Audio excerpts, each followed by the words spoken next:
19 de abril, domingo de la tercera semana de Pascua. Empezamos a caminar ya, llegando a la mitad prácticamente de este tiempo de Pascua. Sean bienvenidos al Rincón del Diácono y juntos vamos a meditar la palabra de Dios, que tiene mucho que decirnos, como siempre.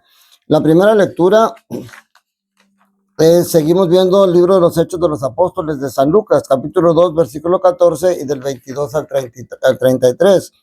La segunda lectura es de la primera carta del apóstol San Pedro, capítulo 1, versículos del 17 al 21, y el Evangelio de San Lucas, capítulo 24, versículos del 13 al 35. Es el conocido pasaje de los discípulos de Emaús. Vamos a entrar directamente en la meditación. Se le podría llamar a este pasaje del Evangelio de la desesperación a la esperanza, que son, yo creo, 3 puntos que quisiera reflexionar. De la desesperación a la esperanza, la Eucaristía como encuentro y la proclamación de la resurrección, que eso principalmente en el Evangelio, pero vamos a ver cómo se enlaza con las otras lecturas. De la desesperación a la esperanza.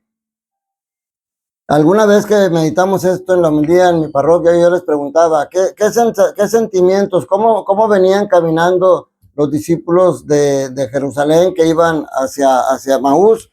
¿Cuáles eran los sentimientos que tenían? Y bueno, el primero lo detecta inmediatamente Jesús. Jesús les dice, les pregunta, ¿de qué cosas vienen hablando tan llenos de tristeza? O sea, los dos discípulos tenían tristeza, tenían desilusión, estaban desilusionados porque dice, nosotros esperábamos que este fuera el Salvador de Israel, pero han pasado ya 3 días desde que sucedieron esas cosas. O sea, a la tristeza viene la desilusión y luego el desconcierto. Dice, nos han dicho que no lo encontraron en la tumba, están desconcertados, están cansados, tienen muchos sentimientos negativos, pero viene lo importante, el encuentro con Jesús. Jesús se les aparece en el camino. Y esto, mis hermanos, yo lo quisiera redireccionar también a la Eucaristía, a la asistencia a misa. Vamos a ver en esta meditación, que yo ya lo he dicho en otras veces, cómo debe ser nuestra actitud antes, durante y después de la misa. Porque aquí en este encuentro con Jesús se ve actitudes que se ven en la Eucaristía. Se encuentran con Jesús, escuchan la palabra. Jesús va, les dice aquí que dice que les empieza a explicar todos los pasajes, empezando por Moisés, los pasajes que se referían a él. Entonces ellos van escuchando atentamente y no solamente les está leyendo, recordando la escritura, se las está explicando. O sea, ¿qué es esto? Es la homilía. Está teniendo la homilía con ellos. Entonces eso, ahorita vamos a meditar ya a detalle esto, pero, y luego el segundo punto es la Eucaristía como encuentro.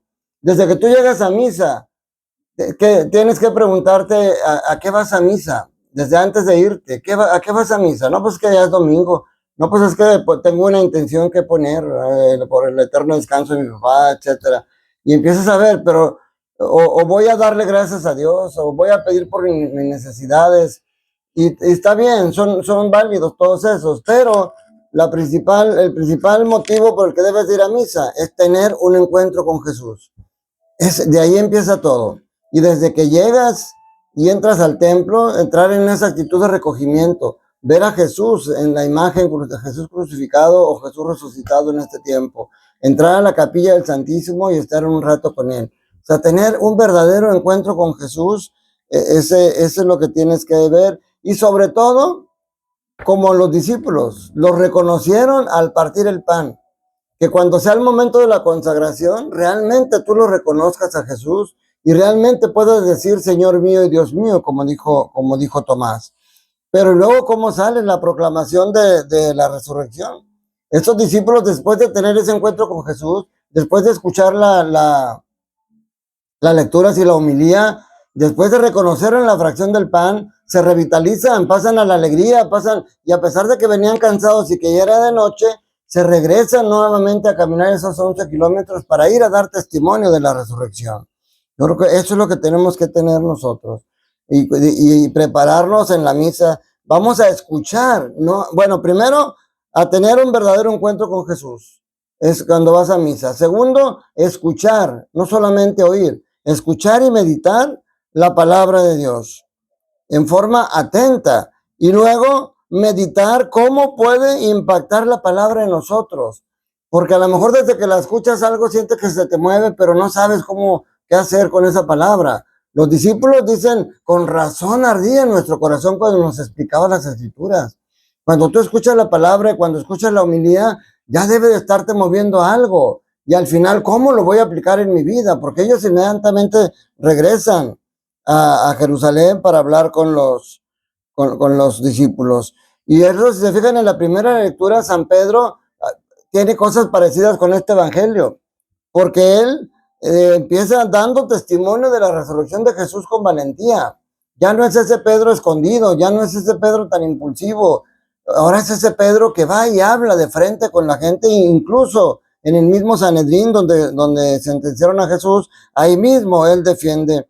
Y él primero dice que a ese Jesús estaba acreditado con sus obras como enviado por Dios. O sea, ¿y cuáles eran sus obras? Los milagros, prodigios y señales. Pero también la palabra. Y Pedro empieza a hacer lo mismo. Él empieza a sentirse acreditado por Jesús con su palabra, porque va predicando el querigma, el encuentro, el nacimiento, la pasión y la muerte y resurrección de Jesús.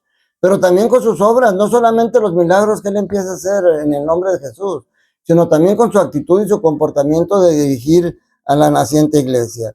Y eso nos lleva a preguntarnos a nosotros, mis hermanos, tus obras, tus acciones te acreditan como discípulo de Jesús. Pueden dar crédito a tu palabra porque tus acciones son congruentes con ella. Eso es algo que tenemos nosotros que preguntarnos. Y nosotros, porque la mayoría tenemos una Biblia en la casa, pero no la leemos. Y es importante conocer la escritura. Mire, Pedro también se apoya en la escritura, así como Jesús se apoyó en la escritura para hablar de él. Ahora Pedro se apoya en la escritura utilizando un pasaje donde David prefigura o anuncia la resurrección de Jesús, porque dice, no era posible que la muerte lo pudiera retener ni tuviera dominio sobre él. Y en ese pasaje que dice Pedro, hay mensaje también para nosotros. Dios va delante de nosotros y dice, y va a nuestro lado para que no tropecemos.